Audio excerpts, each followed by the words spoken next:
Manang Alice, have you seen Gianna? May kailangan lang ako itanong sa kanya. Tanong ni Grant kay Manang Alice.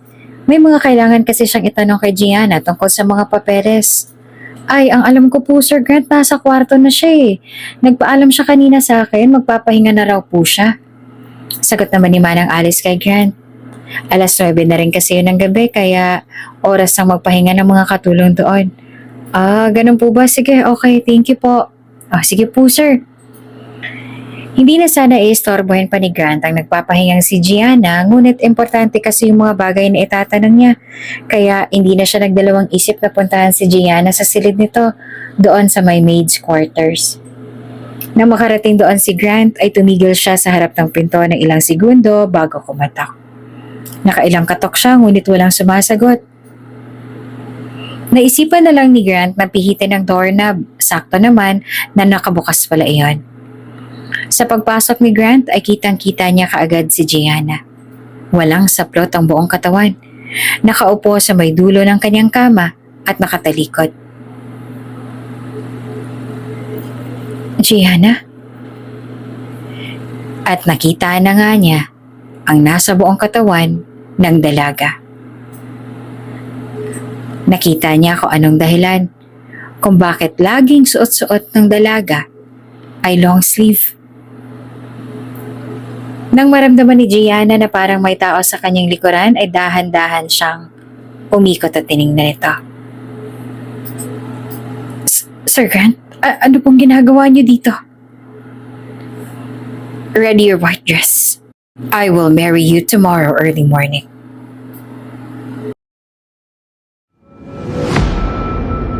Kung bago ka pa lang sa channel na ito, Ate Jane TV, huwag kalimutang pindutin ang notification bell and subscribe button.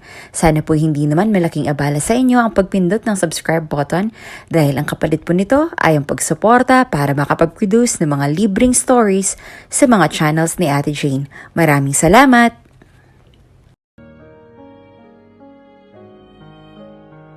Gianna, sigurado ka na ba sa desisyon mo? Dahil kung kami ang papipiliin itong Tatay Antonio mo, dito ka na lang. Dito ka na lang sa amin, Gianna. Mas kampante pa kami kapag nandito ka sa tabi namin, sa paligid namin. Abot-abot ang pag-aalala ngayon ng mag-asawang Ginang Leti at Mang Antonio nang kausapin na sila ng kanilang anak na si Gianna tungkol sa kanyang pag-alis. Kung sakasakali ay ito ang kauna-unahang pagkakataon na mapagpahiwalay na matagal si Gianna sa kanyang mga magulang.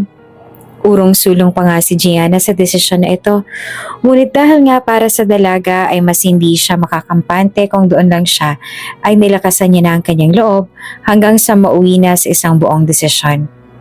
Sa kabilang banda, inakbayan naman ni Gianna ang kanyang ina, na labis-labis ang pag-aalala sa kanya. Nanay Leti, ayos lang ho ako.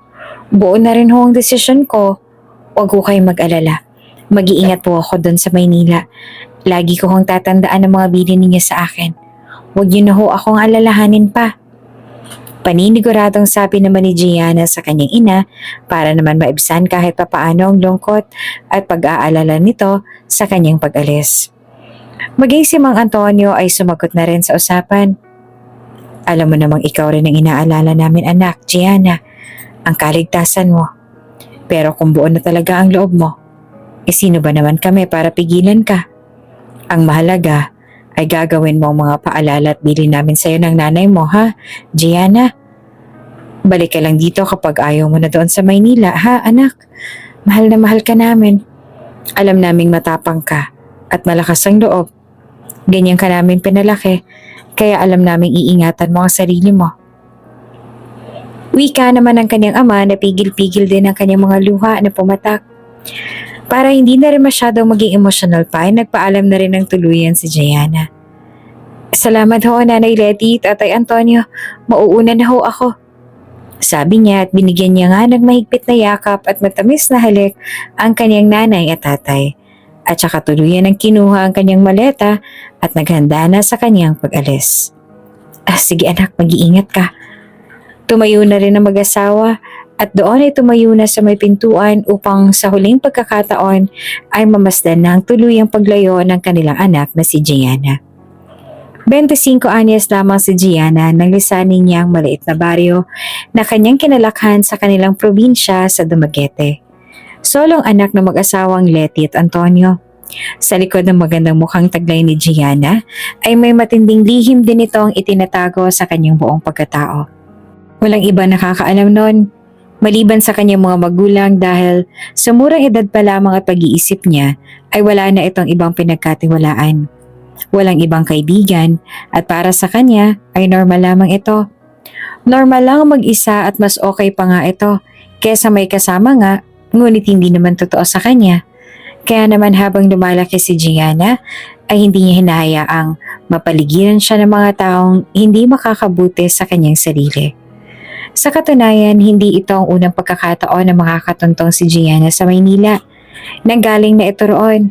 Ang totoo ay dito talaga siya nagmula. Maraming sikreto ang bumabalot sa buong pagkatao ni Gianna at ito na nga simula ng pagtuklas kung ano-ano ang mga ito. Ngayon nakabalik ng muli siya sa syudad. Sorry miss, pero wala pang bakanteng posisyon dito sa loob eh. Pinatanggal na ng boss ko ang nakapaskil na karatula dyan sa labas dahil may nakuha na daw sila. Pasensya na talaga miss. Umalis ka na lang. Kararating pa lamang ni Gianna noon ng Maynila. Nakipagbuno na kaagad siya sa gwardiya ng mansyon na balak niya sanang pag-applyan. Sakto kasi naabutan niya ang gwardiya na inaalis na ang karatulang nakapaskil doon sa may pader ng bahay. Kaya naman ipinilit niya ang kanyang sarili na mabigyan pa ng isang pagkakataon doon. Kuya naman please po. Nagmamakaawa ho ako, parang awa niyo na po. Malayo pa pong pinanggalingan kong probinsya at nakikipagsapalaran lang ako dito sa Maynila para sana maiahon ko sa kahirapan ng pamilya ko. Ang nanay at tatay ko, nagmamakaawa ho ako kuya. Baka naman ho kailangan niyang amo niyo ng isa pang katulong. Please po, nagmamakaawa ho ako. Pagmamakaawa ni Gianna. Naglalagpa ka na nga sa simento ang mga bitbit niyang gamit at papel dahil pilit niyang inuuga ang gate ng mansyon. Kailangan makapasok doon ni Gianna kaya naman gagawin niya ang lahat para matanggap siya ng may-ari ng mansyon na iyon.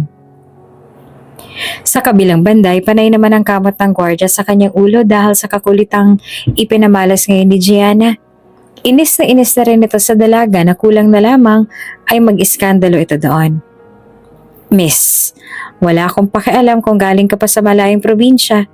Ano bang magagawa ko kung wala nang ang bakante at saka bakit ba dito ka nagpupumilit? Marami pa namang iba dyan.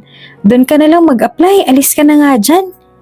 Bulalas ng gwardya at hindi na rin nakapagtimpi pa kaya napagtaasan niya na ng boses si Gianna. Hindi naman papatinag si Gianna. Kahit pa ipagtaguyan siya sa malayo ng gwardya, ay maninindigan pa rin siya na hindi siya aalis doon. Kung kinakailangan niyang umiyak at lumuhod sa harap ng gwardya ay gagawin niya. Makuha lang niya ang simpatsya nito. Kuya, nagmamakaawa ho ako. Pagmamakaawa ni Gianna. Ngunit nananatili pa rin mapagmatigas ang gwardya at hindi na lang pinansin ni Gianna hanggang sa ang dalaga na lang ang magsawa sa ginawa niya. Ilang sandali pa ay patungo sana si Grant Montevero sa kanyang sasakyan nang matanaw niya ang komosyong nangyayari doon sa my guardhouse. Kaya naman hindi na siya nagdalawang isip pa na lumapit doon.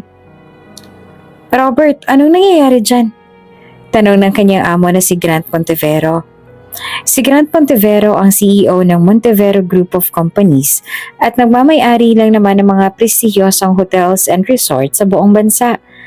Isa rin siya sa pinaka-tinitingala ng mga baguhang mga negosyante na babago pa lang na sumisibol sa business world at standard na rin ang turing na rin sa kanya. Wala na ang mga magulang si Grant kaya naman siya nang nagtuloy ng naiwang legasiya ng mga ito. Sa edad niyang 27 ay masasabing si Grant na nga ang pinakabatang multi-billionaire na business tycoon sa buong bansa. Samantala, kalmado lang siya nakatayo doon sa kinaroroonan ng dalawa habang naghihintay ng paliwanag ni Mang Roberto. Sir Grant, ito po kasi ang kulit eh. Pinipilit po niya mag-apply dito ng katulong. Sinabi ko naman pong wala nang bakante. Ayaw pa pong umalis. Kakamot-kamot sa ulo na paliwanag naman ni Mang Roberto. Tinitigan naman ni Grant si Gianna, mula ulo hanggang paa. Sinalubong din ni Gianna ang mga tingin na yon. Mga tingin na maraming katanungan ang bumabalot. Mga tingin na parang may pinaplano at mga tingin na parang may gustong ipahiwatig at simulan. Ngunit ang kahulugan ng mga tingin na yon ni Gianna ay mananatiling simpleng tingin lamang hanggat kaya. May tatago pa niya ang kanyang lihim na hindi pa siya handang maibunyag. Ilang sandali pa ay si Gianna na rin ang unang bumigay sa titigan na iyon. Muli namang umamo ang reaksyon ng kanyang mukha at doon ay kay Grant na siyang muling nagmakaawa. Sir, alam ko pong mabuti ang puso ninyo. Nagmamakaawa po ako. Marami na po ako na-applyan mula nung nakarating ako dito sa Maynila pero wala pong tumatanggap sa akin. Walang-wala na rin ho ako panggastos dahil naubos ko na rin po ang pinabaon sa akin ng nanay at tatay ko na pera. Sa katunayan po, hindi pa nga rin po ako kumakain, sir. Nagmamakaawa ho ako sa inyo. Tanggapin niyo na ho ako. Masipag po ako at magaling magluto. Wala po kayong magiging problema sa akin dahil sanay po ako sa hirap. Parang awa niyo na ho, sir. Mangyak-ngyak na pagmamakaawa ni Gianna kay Grant. Ibinaling naman ni Grant ang kanyang tingin sa mga bitbit nitong gamit na sa tingin niya ay napakabigat at sa suot ni Gianna na tila balot na balot ang katawan. Sandali naman siya nag-isip kung pagbibigyan niya ba ang babae, ngunit naisip niyang kung nagsasabi man ito ng totoo, kung hindi niya ito tutulungan, ay baka sa daan pa ito maaksidente at mahimatay, lalo pat nabanggit nito na hindi pa raw siya kumakain, kaya naman kahit na hindi niya naman kailangan pa ng katulong, ay napilitan na rin siyang papasukin ng babae upang kilatisin dahil mukha naman din itong mapagkakatiwalaan. Sige Roberto, papasukin mo siya, utos ni Grant sa gwardiya. Hindi naman makapaniwala si Manong Roberto na mabilis siyang napapayag ni Gianna ang boss na si Grant na kung tutuusin nga sa pagkakakilala niya sa kanyang boss, ay hindi ito basta-basta nagtitiwala sa kung kani-kanino lamang, lalo pa sa isang ordinaryong babae na katulad ni Gianna, na hindi naman niya alam kung saang lupa-lupa nagmula dahil hindi naman basta-bastang tao lang si Grant sa bansa. Talaga po? Naku, maraming salamat po. Sumunod ka sa akin. Samantala, nauna na rin tumalikod noon si Grant at muli namang bumalik sa loob ng mansyon at ipinagpaliban muna ang dapat na gagawin niya kanina. Oh, pasok ka na. Pasalamat ka, mabait si sir. Pinagbuksan na rin ni Mang Roberto ng gate si Gianna kaya naman tuwang-tuwa ang dalaga at dahil marami siyang bitbit ay tinulungan na rin siya ni Gianna sa pagbubuhat. Salamat.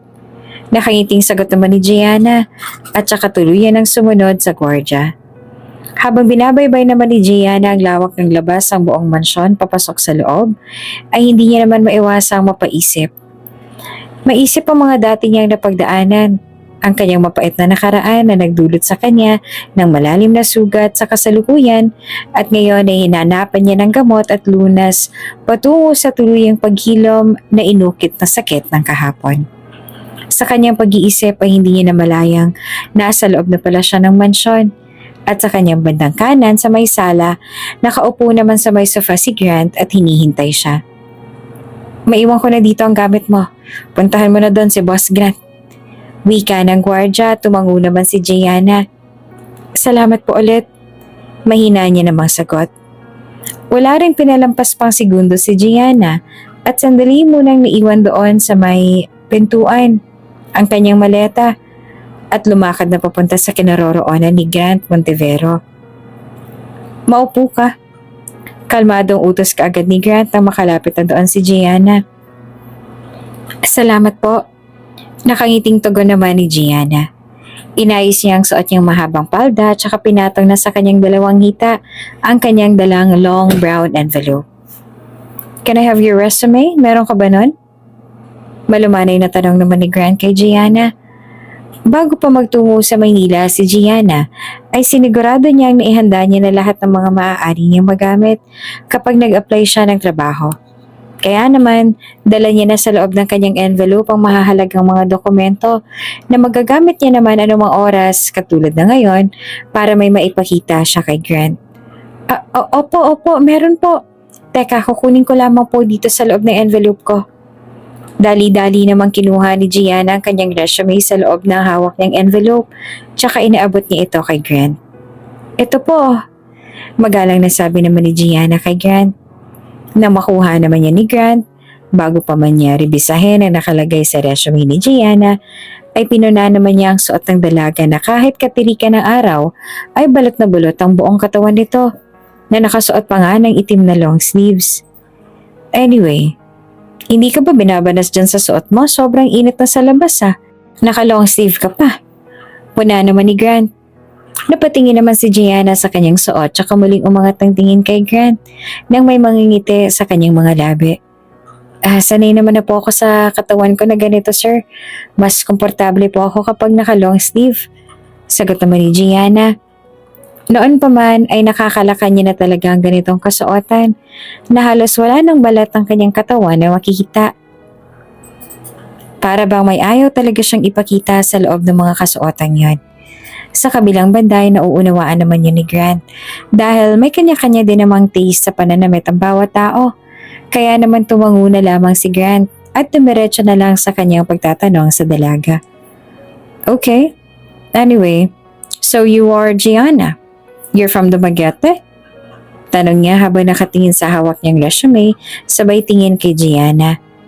Opo sir, tubong Dumaguete po ako. Nakangiting tugon naman ni Gianna. Kailan ka pa dito sa Maynila? Muling usisa naman ni Grant sa kanya. Sa katunayan po ay pang-5 araw ko na po sir. Nag-aalala na po ako sa mga susunod na araw dahil paubos na po yung pera na ipinabaan sa akin ni nanay at tatay kaya nagpupumilit po ako ngayon dito na matanggap po sana sa inyo. Habang nagsasalita naman si Gianna, ay hindi naman maiwasan ni Grant na pagmasdan ang bawat pagbuka ng bibig ng dalaga. Pinapakinggan lang niya ang bawat salita at kwento nito. Hindi na rin naman bago kay Grant na makarinig ng mga ganitong dahilan, ngunit iba yung ganitong kay Gianna. Para bang dalang-dala siya sa bawat sinasabi nito. Bakit ka nagpunta dito sa Maynila? Wala bang kabuhayan doon sa inyo? Wala ka bang mahahanapan doon ng trabaho? Ang totoo po niyan, sir. Elementarya lang pong inabot ko. Uminto na ho ako sa pag-aaral dahil kinailangan ko na hong tumulong sa paghahanap buhay sa mga magulang ko. Wala akong kapatid. Solong anak lang ako. Pero dahil sa sobrang hirap ng buhay namin doon sa baryo namin, hindi na ako magawang pag-aralin ng mga magulang ko. At nauunawaan ko naman po yun. Mulat na ako sa kahirapan kaya naman iyon po nagtulak sa akin na makipagsapalaran dito sa Maynila. May mga kumpanya rin namang nag-hiring doon sa amin pero dahil sa elementary graduate lang ako, wala namang tumatanggap sa akin. Kaya ang nabagsakan ko ay ang pagiging sales lady at katulong. Pero marunong naman po ako magbasa at magsulat. Dahil noon po nung may dumayong mga volunteer teachers sa lugar namin para turuan ng mga bata doon sa amin, nakisit in po ako kaya eto, nagbabaka sakali po ako rito sa Maynila na makipagsapalaran baka sakaling magbago ho ang takbo ng aming buhay. Tumangu-tangu naman si Grant at tila nakaramdam ng kaunting awa sa naging paglalahad na iyon ni Gianna sa kanilang buhay kaya naman huminga siya ng malalim bago magbigay ng kaniyang desisyon. Actually, nakakuha na talaga kami ng katulong. Pero dahil mukha ka namang mapagkakatiwalaan, sige, tinatanggap na kita. You're hired. Desisyon ni Grant na ikinagulat naman ni Gianna. Tuwang-tuwa pa siya sa kanyang narinig dahil ngayon nga sa wakas ay may trabaho na siya. Talaga po? Tanggap na po ako? Hindi naman makapaniwala ang tanong ni Gianna. Yes, at pwede ka nang magsimula bukas dahil alam kong malayo pang binaybay mo. Si Manang Alice na lang ang bahala sa'yo. Siya ang head ng mga maids dito. Sabi naman ni Grant sabay dating naman doon ang kanyang tinutukoy na si Manang Alice. Napatingin din si Gianna kay Manang Alice. Hello po, kamusta po? Magalang na bati ni Gianna sa matanda at ninitian naman siya nito. Hello din, iha. Sir, pakakainin ko lang muna siya ha at mukhang gutom na rin. Wika naman ng matanda na may maaliwalas namang tingin kay Gianna. No worries, ikaw nang bahala sa kanya Manang Alice. I'll go ahead. Sabi naman ni Grant at ipinaubaya niya na ang iba pang gawain kay Manang Alice dahil ito rin naman ang mag-a-assign ng mga designation na gagawin ni Gianna. Maraming salamat po talaga, sir. Wala nga mapagsidna ng saya at galak ni Gianna dahil sa pagkakataon na yon ay isa na siyang ganap na empleyado sa mansyon ng mga Montevero. Nang sumunod na araw sa pagsisimula ng panibago at unang araw ni Gianna sa trabaho ay tinungo niya kaagad si Boss Grant na nasa malawak naman at malaking living room ng mansyon habang ang lalaki ay kasalukuyang nakaharap sa kanyang laptop at tinitipa ang bawat letra sa keyboard nito. Samantala si Gianna naman ay may hawak na tray ng kape at tinapay na ginawa pa niya para sa kanyang Boss Grant. Nilakad ni Gianna ang daan patungo sa harap ni Boss ng may ngiti at saka inilahad ang kanyang daladalang food tray na may lamang kape at tinapay. Boss Grant, eto pong inyong kape at tinapay. Ginawa ko po ito para sa inyo. Para habang nagtatrabaho kayo ay may nakakakain kayo. Para hindi po kayo antukin. Nakangiting sabi ni Gianna kay Boss Grant. Napahinto naman si Boss Grant sa kanyang ginagawa at saka iniangat na ang tingin kay Gianna. Salamat, ilapag mo lang dyan.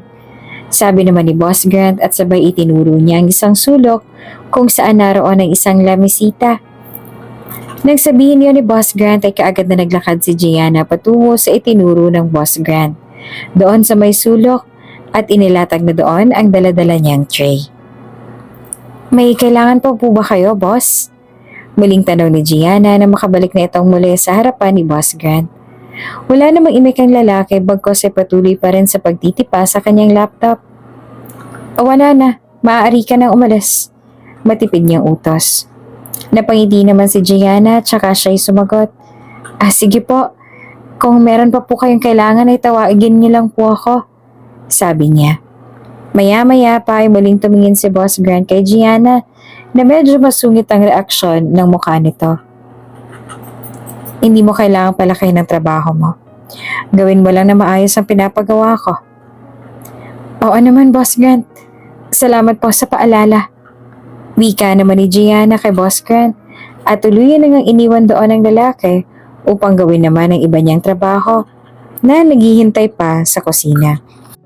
Kahit nga medyo kalmadong makitungo, makipag-usap itong si Boss Grant kay Gianna, ay makikita pa rin ang pagiging mayabang at masungit ni Boss Grant sa kanya.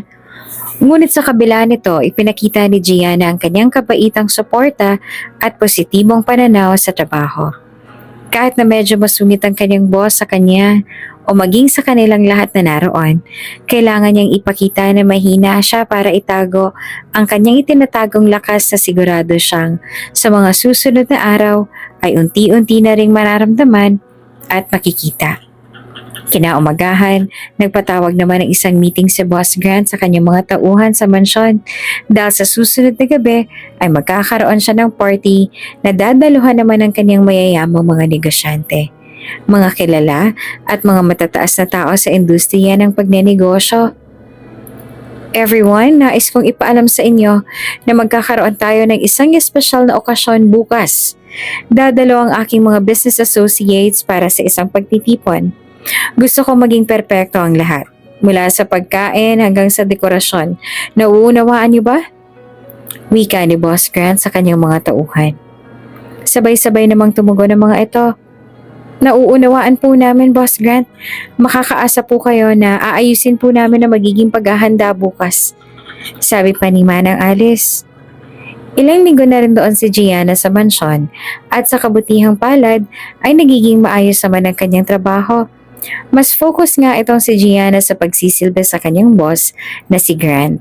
Kaya naman ay nagiging madalas talagang engkwentro nilang dalawa sa isa't isa.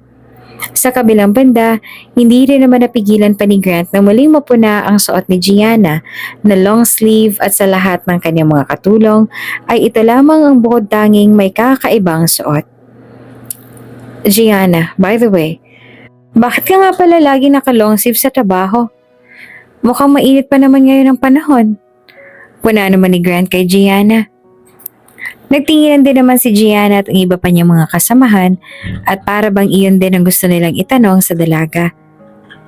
Sir, Sanay lang po kasi akong naka-long sleeves. Mas komportable po kasi ako ng ganito at saka hindi rin naman po ako binabanas. Ayos lang po ako.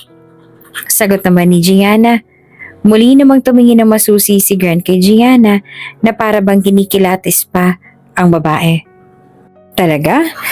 Hindi ba't mas mainit at mahirap magtrabaho kapag ganyang naka-long sleeves? Muling tanong ni Grant nang may pagdududa.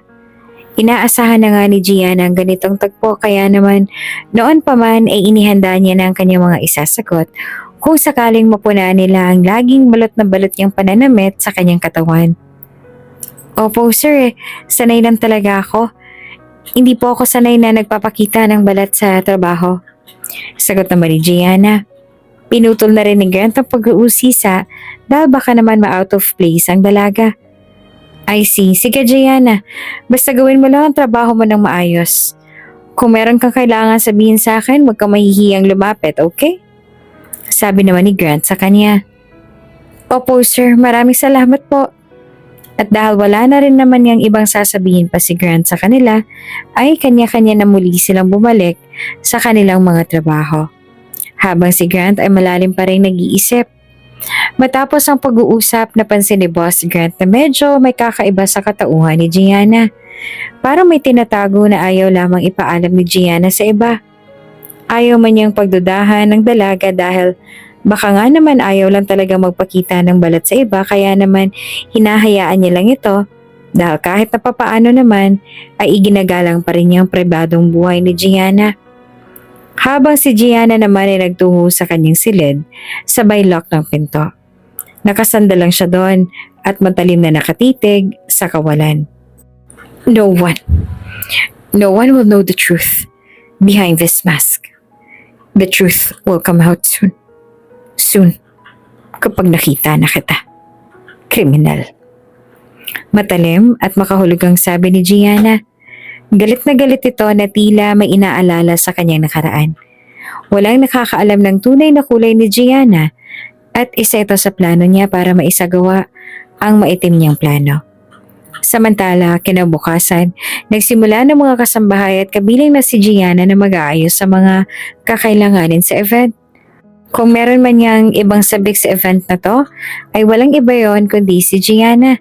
Sabik na siyang makita ang mga dadalong bisita ni Grant at hindi na siya makahintay pa sa taong gusto niya talagang makita. Hapon pa nga lamang ay ayos na ang lahat. Isa-isa na rin nagsisidatingan ang mga bisita. Maging si Boss Grant ay posturang-postura na rin at nakasuot na nga ng kanyang mamahaling itim na tuxedo. Hindi naman sinasadya ni Gianna na mapatitig kay Grant kaya napatingin din sa kanya ang lalaki. Gianna, ayos na ba ang lahat?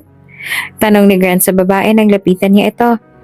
Ilang segundo rin ang lumipas bago nakasagot si Gianna. Hindi niya rin maintindihan ng sarili niya kung bakit tila na starstruck yata siya sa pagkakatiting na iyon ni Grant. Opo sir, ayos na po ang lahat. May mga bisita na rin po kayo sa garden at ang iba naman po ay dumiretso na sa living room. Actually, yung iba po ay hinahanap na kayo. Wika naman ni Gianna. Ngumiti naman si Grant. Okay, thank you. Tatalikod na sana siya nang muli niyang lingunin si Gianna. Anyway, bumaba ka na rin. Maybe they already need you there? Sabi ni Grant tsaka tuluyan ng bumaba patungo sa kanyang mga bisita. Tumango na lamang si Gianna. Ngunit bago siya bumaba, minabuti niya munang tumayo muna sa may itaas ang hagdan kung saan ay tanaw na tanaw niya ang mga taong nasa baba at malinaw niyang napapanood ang ginagawa ng mga ito. Iginala ni Gianna ang kanyang mga mata na tila ba may hinahanap. Meron siyang matalim na mga tingin sa kanyang mga mata. Isang tingin na punong-puno ng galit at labis na determinasyon. Sa bahaging pintuan papasok ng living room ay isang lalaki naman ang umagaw sa kanyang pansin. Hindi maaaring magkamali si Gianna dahil ang lalaking ito na nakapirmi ngayon sa kanyang paningin ay walang iba kundi ang lalaking matagal niya nang hinahanap. Kaya naman ngayon ay parang biglang nanigas si Gianna sa kanyang kinatatayuan. Habang pinagmamasdan niya ang lalaki, ay dahan-dahan na rin siyang bumaba ng hagdan habang nakakuyom ang kanyang mga kamay na papalapit sa kanya. Nang may madaanan siyang kanyang kasamahan na namimigay ng wine, ay walang ano-anong kumuha ng isang baso si Gianna, ngunit ang mga tingin niya ay nakapirme pa rin sa lalaki. Sa hindi naman kalayuan, ay napansin naman siya ni Grant. Sinundan niya ang mga matatalim na tingin ni iyon ni Gianna at doon niya na lamang sa direksyon patungo kay Mr. Arnaldo de la Cruz ang punta niya. Inaabangan niya ang gagawin ni Gianna dahil sa pakiramdam niya ay para bang may gagawin itong masama noong mga oras na yon. Dahil kita niya sa mga mata ni Gianna ang galit. Wala namang kamalay-malay si Don Arnaldo na abala pa sa pagagalpak sa pagtawa habang nakikipagkwentuhan pa sa iba niyang mga kasama. Kaya naman, bago pa man maituloy ni Gianna ang parabang masamang balak sa kanyang gagawin kay Mr. Arnaldo, ay nilapitan kagad sila ni Grant at humarang na sa daraanan sana ni Gianna patungo sa harapan ni Arnaldo. Grant! Our mighty Grant! Long time no see bro, na-miss ko ang presensya mo. Bungad na bati ni Arnaldo kay Grant pagkakita rito at saka niyakap pa ito ng mahigpit dahilan para mag-cruise ang kanilang mga tingin ni Gianna na kasalukuyan naman nakatayo pa rin sa likuran ni Grant. Nakatingin sila ng ilang segundo ngunit kahit mabilis lamang yon ay sinigurado pa rin ni Gianna na may mararamdamang kakaiba si Arnaldo sa kanyang mga tingin na yon. Nang makakalas na sa pagyayakap ang dalawa, ay bigla namang hinanap ni Arnaldo si Gianna dahil para bang nakakita siya ng multo. Nasaan yung babae? Tanong ni Arnaldo sa kanyang matalik na kaibigan na si Grant. Alam ni Grant na ang tinutukoy nito ay si Gianna, kaya naman pinagtakpan na lang niya ang babae. Sino babae? Napakaraming babae dito bro. Anyway, kararating mo lang galing Amerika. Babae ka agad ang hanap mo? Doon nga tayo para masarap-sarap ang kwentuhan natin. Wika naman ni Grant tsaka hinila si Arnaldo patungo sa may pool area. Si Arnaldo de la Cruz ang pinakamatalik na kaibigan ni Grant na isa ring matagumpay na negosyante. Lumago ang kanyang negosyo dahil simula na magkapera siya ng sapat na halaga ay si Grant na ang tumulong sa kanya para mapalago ito. Matagal din itong tumigil sa Amerika na inabot din ng ilang taon at ngayon lamang bumalik sa Pilipinas na hanggang ngayon ay hindi pa rin malaman ni Grant ang dahilan nito kung bakit biglang umalis. Halos triple rin ang tanda ng edad ni Arnaldo kay Grant kaya naman parang kuya na rin ang turing sa kanya ni Grant. Habang si Gianna naman ay nakatago lamang sa may sulok at naistorbo lamang nang biglang may nagtanong sa kanya na dalawang babae na nakasuot din ng formal attire. Hi, isa ka sa mga maid dito diba? Ang ganda naman ng suot mo. Parang pang-aay sa mga mata ng bisita. Para hindi uniforme ng isang katulong. Mabilis naman nagbago ang reaksyon ng mukha ni Gianna. Kung kanina ay galit na galit ito, ngayon naman ay nakangiti na siya ngunit iyon ay isang pekeng ngiti lamang. Opo, katulong po ako rito at ito pong suot ko ay bahagi rin po ng uniforme namin dito. Magiliw na sagot naman ni Gianna. Ngunit bigla namang nagtawanan ang mga babaeng yon. Parang may tinatago ka pa sa outfit mo Siguro may kakaiba kang tinatago ano? Kakaiba nga ang suot mo kaysa sa iba mong mga kasamahan no? Ay hindi naman po sa ganon, sanay lang po talaga ako sa ganitong style. Pagtatanggol pa rin ni Gianna sa kanyang sarili.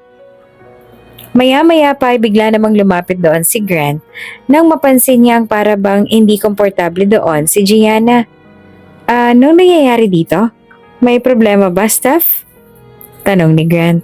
At doon na pag-alaman ni Gianna sa mga staff na staff din naman pala iyon ni Grant sa kanyang kumpanya na kung makakaastay, akala mo isang mga bilyonaryo ang naroroon. Boss Grant, may tinatanong lang po kami dito sa katulong ninyo. Nagtatawanan lang po kami. Sumagot naman si Grant.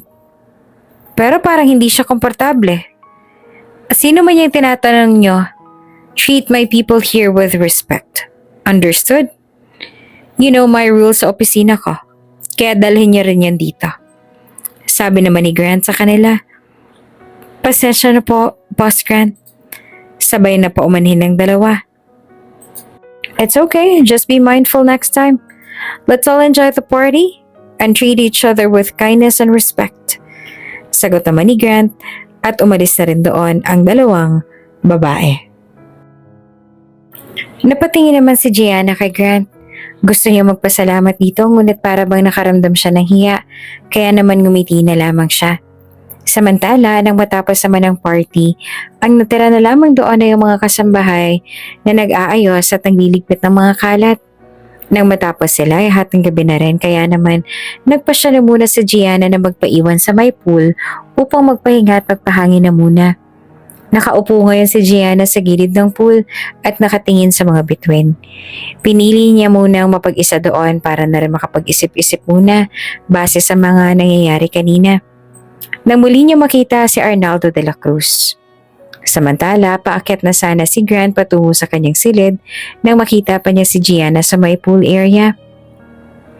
Noong una ay nagdadalawang isip pa siya kung lalapitan niya ba ang dalaga, ngunit kalaunan ay naisipan na rin nito na puntahan ng dalaga at samahan na rin ito doon. Gianna, hindi ka pa ba papasok? Gabi na. Bungad na tanong ni Boss Grant kay Gianna. Napalingon naman kaagad si Gianna sa direksyon na iyon ni Boss Grant. Boss, sandali lang po. Nag-e-enjoy lang po ako sa ganda ng langit. Nagpapahangin na rin po ako. Pampalipas ng pagod. Sagot naman ni Gianna. Maya-maya pa ay naisipan na rin ni Boss Grant na tabihan rin ito si Gianna. Dama naman ng babae na masarap lumanghat ng sariwang hangin at malamig na hangin lalo pat kapag pagod ka, kaya naman nagstay na rin siya doon. Ang lalim ng iniisip mo tanong ni Grant. Hindi naman agad nakasagot si Gianna. Tumingin ulit siya sa kalangitan. Iniisip ko lang po kung gaano ba kalaki ang mundo natin at kung gaano tayong kaliit kumpara sa lahat ng to. Tumangutango naman si Boss Grant tsaka tumingin na rin sa kalangitan. Tama ka. Minsan nakakalimutan natin kung gaano tayong kaliit sa mundo. Tugon naman ni Grant. Nagkaroon naman ng katahimikan sa pagitan nilang dalawa. Tiningnan ni Boss Grant si Gianna. Alam mo Gianna, kahit na maid ka lang, parang may alam ka sa buhay na hindi ko alam. Tanong ni Grant dahilan para mapangiti si Gianna. Marahil po marami ako nakikita mga tao, boss. At sa bawat tao ay may natututunan ako. At sa bawat pagkakataon ay may nararanasan ako. Masaya man o mapait na karanasan. Makahulugang sabi naman ni Gianna. Alam niya na nakahalata na sa kanya kanina si Grant nung papalapit siya kay Arnaldo. Kaya mabilis siyang naharangan nito kanina. Alam niyang nagdududa na sa kanya ang kanyang boss na si Grant, ngunit kailangan pa rin niyang manatili sa pagpapanggap at mas doble ingat pa para hindi ito makahalata. Para hindi mabulilyaso ang mga plano niya. Ngunit kahit ano pa nga ang takas niya, ay hindi siya makakatakas kay Grant, kaya naman inopen na rin niya ang mga nangyari kanina. About nga pala sa nangyari kanina, okay lang ba? Tanong ni Grant. Hindi naman malaman ni Gianna ang isasagot niya. Ano nga ba naman ang isasagot niya? At ano ba ang gustong puntuhin ni Grant sa kanya ngayon? Kaya naman hindi na muna siya nagbigay ng kasagutan. What I mean is, okay ka lang ba kanina? Yung dalawang babae kasi kanina nakausap mo ng mga staffs ko sa office. I heard the news about them. Nabully daw sila doon sa mga bago. Kaya I'm thinking na baka binubuli ka rin nila. Tila naman nabunutan ng tinik sa puso ni Gianna nang malamang iyon naman pala ang tinutukoy ni Grant at hindi yung tungkol kay Arnaldo, kaya naman sumasagot na rin siya dito. Yun po ba? Naku, wala po yun. Ang tinatanong lang po nila sa akin ay yung about sa suot kong damit na kakaiba raw kumpara sa iba. Hindi naman po yun big deal sa akin, kaya ayos lang po yun sa akin. Hindi rin naman po ako magpapatol sa mga ganon. Sagot naman ni Gianna. Oh, good to hear that. Sagot naman ni Grant. Habang lumalalim ang gabi ay mas lumalalim din ang kanilang usapan. Hindi na nga nila namalayan na nagtatawanan na rin sila sa sarap ng kanilang usapan. Nakalimutan na rin nila kung sino nga ba itong kaharap ngayon ng isa't isa. Dahil sa sarap ng kanilang usapan ay para bang wala na silang pakialam pa sa paligid. Nang sumunod na araw, naisipan naman ni Gianna na magluto ng isang pinakapaboritong lutuin noon ng nanay niya at iyon ay ang pork adobo. Oh, this is the best pork adobo I've ever had. Wika ni Grant nang tikman niya na ang nilutong pork adobo ni Gianna para sa kanya. Lumiwanag naman ang mukha ng babae nang magustuhan iyon ni Grant. Talaga po? Hindi naman makapaniwalang tanong ni Gianna. Tumango naman si Grant at saka malaya nang umupo doon at muling kumuha ng isang gayat ng adobong baboy at muling kinain. Yeah, it's like your mother's recipe, tama? Di ba usually mga mother or grandmothers natin yung nagtuturo sa ating magluto? Muli naman nagtanong si Grant kay Gianna. Habang si Gianna naman ay nanatiling nakatayo doon habang nakangiting pinapanood si Grant na takam sa niluto niya. Alam niya rin po? Opo, niluto po ito ayon sa recipe ng nanay ko. Masarap yung magluto at mas masarap magluto kaysa sa akin. Sa katunayan nga po ay marami po siyang naituro sa akin ngunit dahil karni po ng baboy yung meron tayo ngayon, iyan na lang niluto ko at mukha namang nagustuhan niyo talaga kaya salamat po. Nice. Well, your mom must be a great cook. Siyempre, ikaw din. Sabi naman ni Grant at saka sumandok na rin ang kanin. Napatingin naman siya kay Gianna. What if saluhan mo na lang ako kumain? Total, madami din naman tong niluto mo. Tara, upo ka na dyan. Saluhan mo na din ako. Napakarami nito, oh. Alok pa ni Grant. Nahihiya pa nga si Gianna dahil sa isip niya ang iisipin na makakakita sa kanya na kabago-bago pa lang niya ay nakikisabay na siya sa pagkain sa kanyang amo pero syempre kapag si Grant na nagpumilit ay wala na rin siya magagawa pa kaya pinagbigyan na lang din siya nito ngunit ang hiling niya ay maupo na lang doon at panoorin na lang si Grant na kumain. Total ay busog pa rin naman din siya. Sige po, pero uupo na lang po ako. Busog pa rin naman po ako. Papanoorin ko na lang po kayong kumain. Sabi naman ni Gianna. Sigurado ka? Tanong naman ni Grant. Opo, huwag niyo po ako alalahanin at saka para po talaga sa inyo yan. Kung pwede nga lang naubusin niyo yan eh. Sige po, kakain na po kayo? Sabat ni Gianna at saka hinila ng upuan na katapatan ng inuupuan ni Grant tsaka naupo na rin ito doon. Okay, ikaw bahala. Kakain na ako, ha? Enjoy your meal po. Nakangiting sabi naman ni Gianna habang nakatingin kay Grant na nagsisimula na rin kumain ng lalaki. Sa kalagitnaan naman ng kanyang pagkain, para hindi naman awkward ay muli na nga nagbukas ng konversasyon si Grant at muling nagtanong kay Gianna. You know, I've always wondered about your life. Nakatingin si Grant kay Gianna nang itanong niya iyon. Napakunot naman ang noo ni Gianna sa pagtataka. Po? Tanong ni Gianna. Yeah, like, what do you like to do when you're not working? Pagpapatuloy pa ni Grant. Napatango naman si Gianna. Ang pastime ko po talaga ay magbasa at mag-drawing. Sagot naman ni Gianna. Namangha naman si Grant dahil maging siya ay mahilig din namang magbasa, lalo na kapag tungkol ito sa philosophy. Really? What kind of books do you read? Kasi ako mahilig din ako magbasa ng libro, like philosophy, sabi pa niya. Sandali namang nag-isip si Gianna. Mostly suspense and mystery novels po. Sagot naman ni Gianna nang may makahulugang tingin kay Grant. Napataas naman ang kilay ni Grant. Mystery novels? Opo, sagot ni Gianna sabay tango ng ulo. You really are a mysterious girl, huh?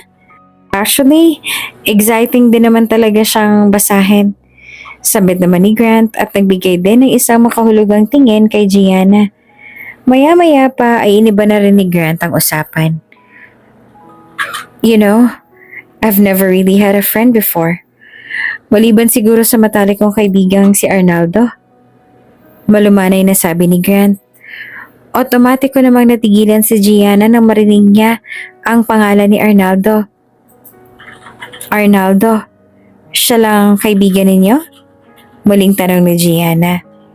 Ramdam ni Grant na tila ba naging interesado si Gianna nang banggatin niya ang pangalan ni Arnaldo, kaya naman sinakyan na lamang niya ito. Yes, kuya nang kung ituring ko sa kanya at siya lang naging sandigan ko. Pero this past few years, I've noticed something about him. Para bang may kakaiba? Nagbago siya. Naging malamig. May nabalitaan din ako about backstabbing me. Pero binaliwala ko na lang yon. Dahil syempre, kaibigan ko siya at malaking tiwala ako sa kanya. Pagkukwento pa ni Grant. Matalim na nakikinig lamang si Gianna. Nakikiramdam at nakikinig. Alam mo sir, laging bilin sa akin ng nanay at tatay ko. Lahat daw ng tao ay pwede mong maging kaibigan. Maging ang mga hayop nga, parang tao na rin kung alagaan, pero hindi ibig sabihin nun ay lahat na pwede nating pagkatiwalaan. Kung anong pinakamailap na hayop na nagagawa pa rin mag-hysterical at mangagat at umatake. Iyon pang kanyang mababangis, kahit na magandang imahe ang nakaharap sa'yo. Kaya ko. Wala talaga akong kaibigan at hindi ako kinakahiya nun. Mas gusto ko magkaroon ng kahit na iisa, basta totoo. Kesa naman yung mga iba na kahit na sarili mo ng pamilya, ang taong maaasahan mo makakatulong, magmamahal at dadamay sa'yo, ay sila palang magiging dahilan sa pagkasira ng buhay mo. Kahulugang sabi ni Gianna kay Grant. Napaisip naman si Grant. Parang ang lalim yata ng pinaghuhugutan mo ah. Pabiro na ang sabi niya. Ngumiti lamang si Gianna dahil baka lalo pang makahalata si Grant sa kanya. Ah, naku, wala po yun. Napansin ko lang naman yun, pero totoo naman, diba? Oo, may punto ka naman. Kung sino pa yung pinaka-pinagkakatiwalaan mo, siya pang sisira sa pagkatao mo. Dagdag pa ni Grant. Nang sumunod na araw ay nagtungo naman si Grant sa isa sa kanyang mga resort sa Laguna upang may katagpuin na kliyente. Isinama din nga niya si Gianna dahil kesyo kailangan daw niya ng assistant ng araw na yon. Sumama naman si Gianna dahil gusto rin niyang makalanghap ng mas sariwang hangin sa probinsya. Nang matapos ang meeting ni Grant ay minabuti muna ng dalawa na tumambay na muna sa may dalampasigan. Boss Grant, ang ganda ng view dito, no? Panimula ni Gianna. Nakangiti namang tumingin si Boss Grant kay Gianna. Mas maganda ka pa sa tanawin. Sagot niya, kaya naman mabilis na napalingon sa kanya si Gianna sa pag-aakalang nagbibiro lamang ito, ngunit tila seryoso naman ang reaksyon ng mukha ng lalaki. Nako Boss Grant, nagiging bolero ka na. I'm not joking. Tunay na mas maganda ka pang pagmasdan. Seryoso ang sabi ni Boss Grant. Natahimik naman sandali si Gianna at hindi malaman ang kanyang isasagot o magiging reaksyon man lamang sa sinabing iyon ni Grant.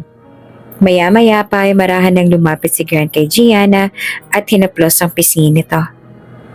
Pwede ba kitang halikan? Nakasloob niyang tanong kay Gianna. Mas lalo namang bumilis ang tibok ng puso ni Gianna. Ha?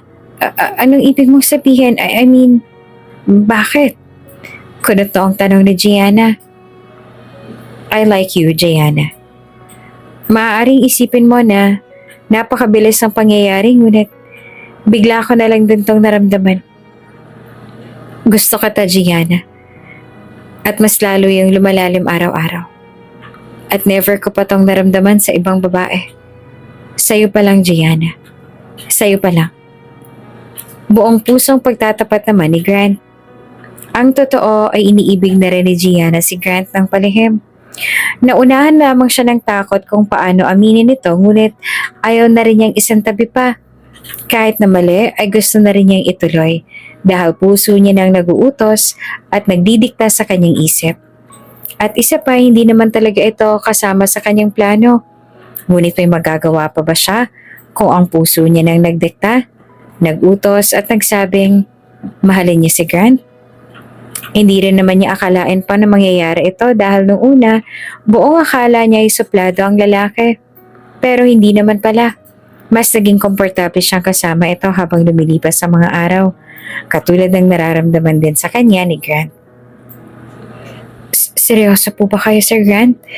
Baka nabibigla lang kayo sa nararamdaman ninyo. Niniguradong tanong naman ni Gianna kay Grant. I'm serious, Gianna. At handa akong patunayan yun sa'yo. Sagot naman ni Grant. Nang gabing ring yon, tila napawi ang lahat ng kanilang isipin at nangibabaw lamang ang pag-ibig nila sa isa't isa. Marahang idinampi ni Grant ang kanyang mga labi sa mapupulang labi ni Gianna. Pagmamay-ari nila ngayon ang mundo kung saan sila lamang dalawa ang tao rito. Sabay tumulo ang kanilang mga luha habang nakapikit at buong pusong dinadama ang bawat halik na kanilang pinagsasaluhan. Para silang biglang lumutang sa ere na marahang umiikot at pilit tinatakasan ng pait ng kahapon at maitim na plano na ang tanging safe place at comfort zone lamang nila ay matatagpuan lamang sa piling ng isa't isa. Naging sunod-sunuran na nga lang ang katawan at diwa ni Gianna sa bawat kilos at galaw ni Grant. At hinayaan na gawin nito ang mga bagay na gusto rin naman niyang iparamdam sa kanya ng lalaki. Maya-maya pa nang maramdaman na sanang huhubarin ni Grant ang damit ni Gianna, ay bigla siyang pinigilan ng babae at kumalas mula sa pagkakahalik. Sir Grant, sandali lang, sabit ni Gianna. Bakit, Gianna? Ayaw mo ba? Is this your first time? Takang tanong naman ni Grant. Sa pagkakataong yun ay unti-unti na ring idinistansya ni Gianna ang katawan mula sa katawan ni Grant at pinigilang magpadala sa bugso ng damdamin. Hindi dapat makita ni Grant ang kanyang katawan kaya naman kahit na nasa kalagitnaan na sila ng sensasyon ni Gianna ay minabuti na lang niya na ihinto ito. Gusto ko pero hindi pa rin pinapatos ni Grant ang sasabihin sana ni Gianna at isinangga ang kanyang daliri sa mga labi nito sabay mahinang bumulong.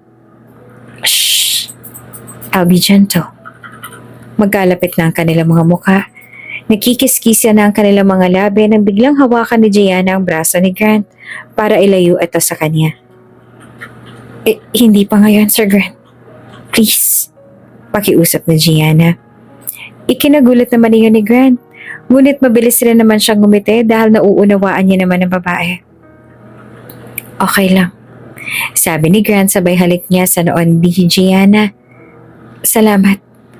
Sagot naman ni Gianna at hindi niya na namalayang tumulo na pala ang kanyang mga luha at nang mapansin naman niya ni Grant ay kagad niya itong pinunasan.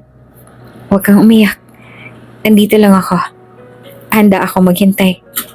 Wika ni Grant at saka inihilig na lang ni Gianna ang kanyang ulo sa balikat ni Grant at sabay nilang pinagmasdan ng ganda at lawak ng buong karagatan. Nang sumunod na araw, nang makauwi sila simula ng gabing muntik nang may mangyari kina Grant at Gianna, ay tila mas tumatag ang kanilang samahan. Nagkahiyaan pa nga sila noong una, ngunit mas naging showy na si Grant sa kanyang feelings para kay Gianna. Mas naging protective siya rito at mas lalo niyang minahal ang dalaga. Manang Alice, have you seen Gianna? May kailangan lang akong itanong sa kanya. Tanong ni Grant kay Manang Alice. May kailangan kasi siyang itanong kay Gianna tungkol sa mga papeles na ipinakompile niya kanina at hindi niya yon kailangang ipagpabukas pa. Ay, ang alam ko po, Sir Grant, nasa kwarto na po siya.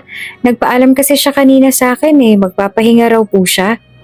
Sagot naman ni Manang Alice kay Grant. 9:00 na rin kasi yun ang gabi kaya naman oras na rin ang pahinga ng mga katulong doon. Ah, ganun ba? O sige, thank you. Sige po, sir. Hindi na sana iistorbohin pa ni Grant ang nagpapahingang si Gianna, ngunit importante kasi ang bagay na itatanong niya kaya naman hindi na siya nagdalawang isip pa na puntahan si Gianna sa silid nito doon sa may maid's quarters. Nang makarating doon si Grant ay tumigil muna siya sa harap ng pinto ng ilang segundo bago kumatok. Nakailang katok na rin siya ngunit wala pa rin sumasagot. Waling kumatok pa si Grant at may kasabay ng pagtawag ngunit wala pa rin nagbubukas ng pinto. Napakunot naman ng noon ni Grant sa pagtataka dahil sa lakas ng pagkakatawag niyang yon At pagkakakatok ay napaka-imposible namang hindi siya marinig ni Gianna. Kaya naman naisipan ni Grant na pihitin ang doorknob at sakto na bukas na pala iyon. Alam niyang mali ang kanyang gagawin na pumasok doon ng walang pahintulot. Ngunit may itatanong lang naman siyang mahalaga kaya naman itinuloy niya ng pagbubukas ng pintong yon at tuluyan na ngang pumasok sa loob. Sa pagkapasok na iyon ni Grant ay kitang-kita niya kaagad si Gianna na walang saplot ang buong katawan na nakaupo sa may dulo ng kanyang kama at nakatalikod. Napansin din niyang may suot itong headphone, dahilan para hindi talaga siya marinig nito. Ngunit may isang bagay na nagpatigil sa mundo ni Grant. At iyon ay nang makita niyang nasa buong katawan nito kung ano ang nasa likod ng kanyang suot-suot lagi na long sleeve. Gianna, mahinang sabit ni Grant. Hindi pa siya marinig noon ni Gianna kaya naman matagal niya pang natitigan ang hubad ng katawan ng babae. Nang maramdaman ni Gianna na parang may ibang tao sa kanyang paligid ay doon niya natuluyang inalis ang kanyang suot-suot na headphone. Huminga siya ng malalim at hindi muna humarap. Biglang bumilis ang tibok ng puso ni Gianna. May kung ano sa puso niya ang bumulong kung haharap ba siya o hindi.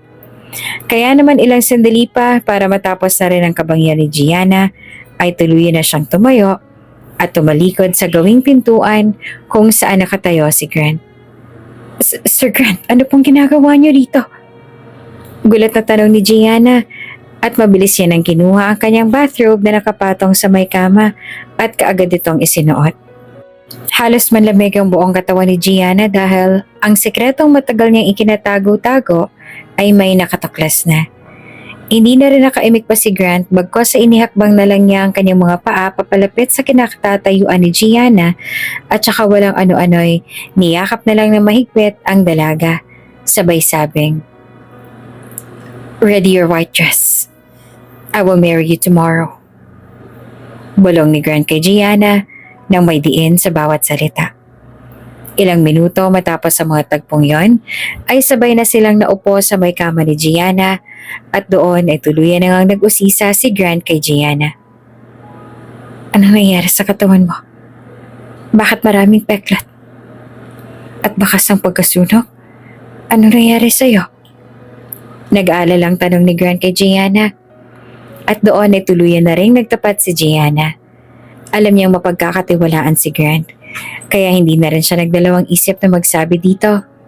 Nais din niyang humiling ngayon kay Grant na tulungan niya ito laban kay Arnaldo nang sa ganon ay mabigyan siya nito ng katarungan sa mga kawalangian at kasamaan na ginawa sa kanya at sa kanyang ina ni Arnaldo. Boss Grant, total nakita niyo na rin naman ang tunay kong pagkatao. Ang tunay na sugat na bumabalot sa aking buong katawan. Sasabihin ko na sa inyo ang totoo. Ako ay nag-iisang tagapagmana ng Marshall Corporation. Ako ang nawawalang anak ni Daddy Ramon na tumakas mula sa ginawang kalupitan sa akin ng aking stepmom na si Lucia. Siya rin ang nagpapatay sa aking ina. At ang taong ginamit niya para gawin ang lahat ng yun ay walang iba kundi si Arnaldo. Si Arnaldo de la Cruz. Ang sinasabi mong matalik mong kaibigan. Oo.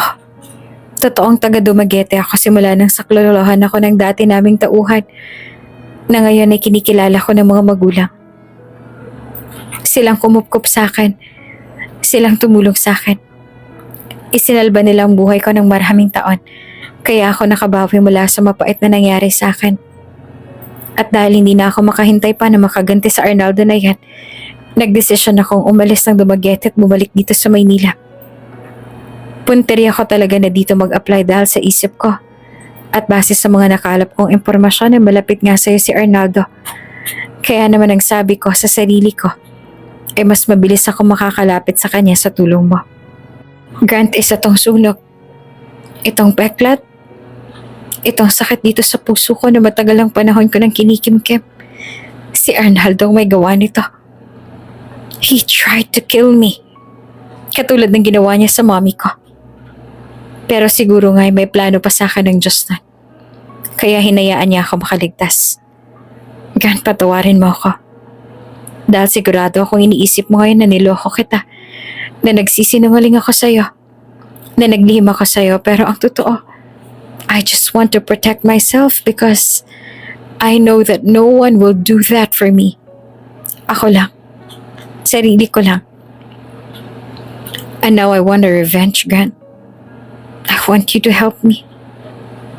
I know it'll be hard for you dahil matalik mo kaibigan si Arnaldo, pero kung mabuti talaga ang puso mo, tutulungan mo ako. Tutulungan mo ako makuha ang hostisya na matagal niya nang ipinagkait sa amin ng mommy ko. Revelasyon ni Gianna at doon ay tuluyan na nga siyang napaiyak. Hindi naman makapaniwala si Grant na ganoong klaseng tao pala si Arnaldo na pinakisamahan niya. Walang ibang nararamdaman ngayon si Grant kundi ang awa para kay Gianna. Awang-awa siya sa dalaga at biglang nakaramdam din ng galit kay Arnaldo. Kaya naman nagdesisyon si Grant na tulungan si Gianna sa kanyang plano dahil noon pa man ay may lamat na rin naman ang pagkakaibigan nila ni Arnaldo. Hindi ko alam. Hindi ko alam na ganong klase pala ng taong pinakakisamahan ko. Naramdaman ko rin na naging pagbabago no ni Arnaldo sa akin. Mula nang magkaroon siya ng maraming pera. At marahil iyon ay nagmula sa stepmom mo. Bilang kabayaran sa nagawa niya sa'yo. Pero nangyari nang nangyari, Gianna. At huwag kang mag-alala. Tutulungan kita. I will help you. Sabi ni Grant sabay hawak niya sa kamay ni Gianna.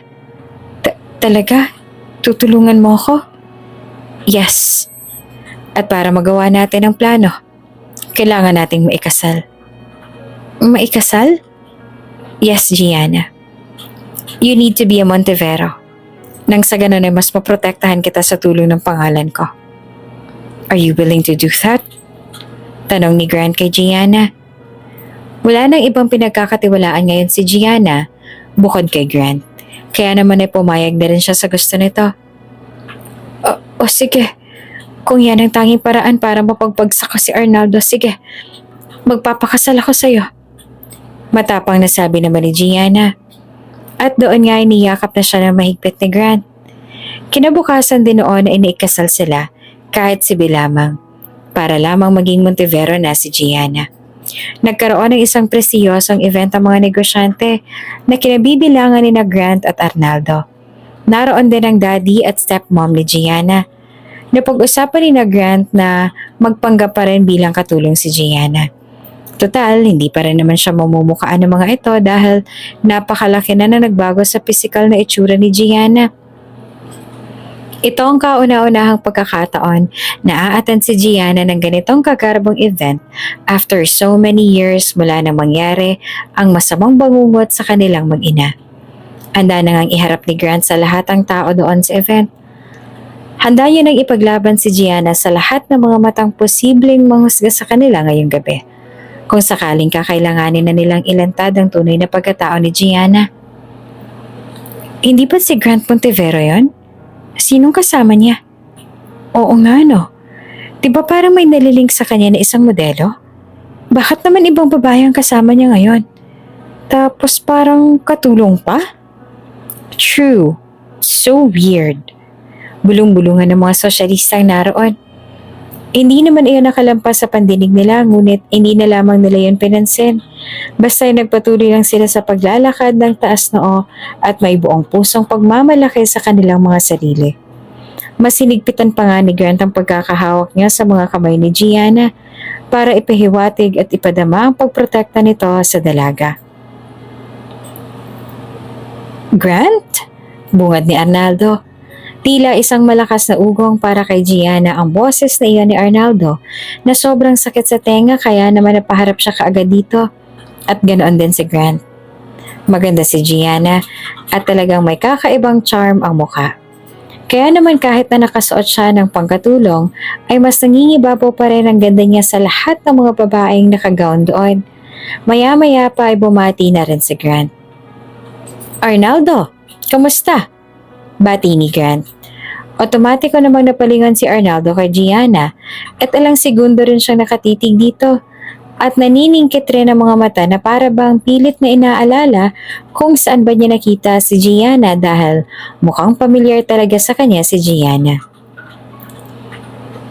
Siya ba yung nakita ko doon sa mansyon mo? Ha, Grant? Matalim na tanong ni Arnaldo kay Grant. Ngunit ang mga mata niya ay nakapirmi pa rin kay Gianna. Habang si Gianna naman ay nakatitig din sa kanya at matapang na sinasalubong ang mga tingin iyon. Siya? Yes, she's Gianna, my maid. Hindi na rin matandaan ni Arnaldo ang pangalan ng batang tinangka niyang sinulog noon kaya naman hindi siya pamilyar sa pangalang binanggit ni Grant. Ilang sandali pa ay biglang itinaas ni Arnaldo ang kanyang kamay upang hawakan sana ang magandang mukha ni Gianna nang mabilis siyang napigilan ni Grant. Don't you ever touch her. May diin niyang sabi habang mariing nakahawak sa braso ni Arnaldo. Nabigla naman si Arnaldo sa sinabi ni Grant at hindi niya akalaing tititigan siya ng ganito ni Grant nang dahil lamang sa isang katulong. Ngumisi si Arnaldo. Aba, parang may naaamoy akong something romantic, ha? Are you in love, my dear friend Grant? Parang nangaasar pang tanong ni Arnaldo sa kanya. Mabilis na mabinawi ni Grant ang kanyang reaksyon. Anyway, we'll go ahead. May iba pa rin akong kakamustahin. Mauna na kami. I'll see you. At tuluyan na rin silang tumalikod ni Gianna habang si Arnaldo naman ay nakatitig pa rin sa kanila. Gianna, okay ka lang ba? Anong pakiramdam ng muli mo silang nakita? Tanong ni Grant kay Gianna na makauwi na sila galing sa event na kanilang dinaluhan. Ang totoo muling bumalik, Grant. Lalo na nang makita ko si Daddy. Hindi ko akalaing hindi niya talaga ako hinanap. I couldn't believe this. Tuluyan ang nabilog ng stepmom ko ang ulo niya. Pagdating naman kay Arnaldo at sa stepmom ko, tanging galit na ang nararamdaman ko. At sisiguraduhin kong mapapabagsak ko ang negosyo nila at gagapang sila sa lupa para magmakaawa sa akin. Pagbabayaran nila mga ginawa nila sa akin at ang ginawa nila kay mommy. May diing sambit naman ni Gianna habang pigil-pigil niya ang mga luha na pumapatak. Bukas na bukas, ipapakilala na kita bilang COO ng kumpanya ko. Hahayaan na kitang gawin ang gusto mong gawin sa kumpanya ko, Gianna. You have all the power to finally get the revenge you want. Use me. Use my power.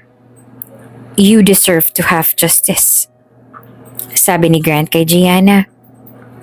Katulad ng ipinangako ni Grant kay Gianna, kinabukasan ay ipinakilala na rin siya nito sa lahat ng kanyang mga empleyado sa kanyang kumpanya. I would like to announce that my wife, Gianna, will now be our new Chief Operation Officer here in Montevero Corporation. From now on, siya na in charge sa lahat ng operations related sa trabaho at gusto kong itrato niyo siya at igalang katulad ng pagtrato at paggalang niya sa akin. And do not question her capabilities because she is all the quality that I am looking for the position. Taas noong pagpapakilala at pag-welcome ni Grant kay Gianna sa harap ng kanyang mga empleyado. May kabaman sa kanyang puso, ay handang-handa na rin sa mga magiging pagbabago. Handa na siyang magawa ang kanyang mga dapat gawin at sisimulan niya iyon sa pag-agaw ng mga investors ni Arnaldo para tuluyan na itong bumagsak sa lupa. Samantala nang matapos ng magpakilala kay Gianna, ay isinama na rin siya ni Grant sa kanyang magiging opisina na katabi lamang ng kanyang opisina. Thank you, Grant. Don't worry. Gagawin ko ng maayos ang trabaho ko. At walang sino mang kakompetensya natin ang makakapantay o makakahigit sa atin.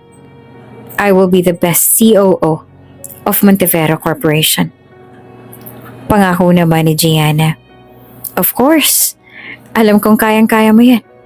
Pagpapalakas loob naman na sabi ni Grant tsaka nginitian ng babae. Simula na maupo si Gianna sa posisyon, wala na siyang pinalampas pang pagkakataon.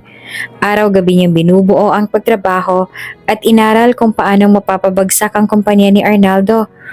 Uubusin niya ang mga investors nito hanggang sa tuluyan ng maubos at mawala ng buhay ang kumpanya ni Arnaldo. Ang dating matayog na kumpanya ni Arnaldo ngayon ay unti-unti nang bumabagsak. Unti-unti na ring nalalagas ang kanyang mga investors na nagsisilipatan na sa kumpanya ng mga Montevero. Unti-unti nang nakikita ni Gianna ang kanyang mga nagawa at hinayaan lang din naman siya ni Grant dahil alam naman niya na alam naman ni Gianna ang kanyang ginagawa. Anong nangyayari? Bakit nagsisiurungan ang mga investors natin? Kunot noong tanong ni Grant sa kanyang sekretarya at ilang mga board of directors.